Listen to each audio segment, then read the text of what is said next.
Casseroles et banderoles à la main, les parents d'élèves et les enseignants étaient rassemblés, unis contre les groupes de niveau. Selon eux, la réforme pourrait avoir des conséquences dramatiques pour les élèves. Imaginez-vous, aujourd'hui dans les classes, il y a de tous les niveaux. Les bons tirent les moyens vers le haut. Et si on fait que des classes de niveau, les enfants seront mis à part. Nous, on a beaucoup travaillé toutes ces dernières années sur l'idée d'inclusion, de coopération, de faire travailler les élèves les uns avec les autres. Et on pense que la diversité est une richesse et que la diversité dans les classes, elle est nécessaire au progrès de tous. Ici, tous craignent une mise en compétition accrue pour les plus scolaires et la dévalorisation pour ceux avec le plus de difficultés.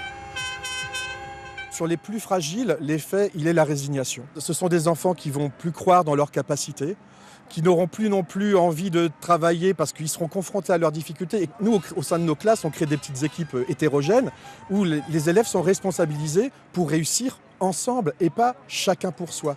Les enseignants déplorent aussi un manque de moyens considérable pour la bonne mise en œuvre de la réforme. Tous les dispositifs d'accompagnement qui existent et qui fonctionnent risquent d'être supprimés. Les options qui sont prisées par les parents risquent d'être supprimées aussi. Donc on sait que ça ne va pas marcher.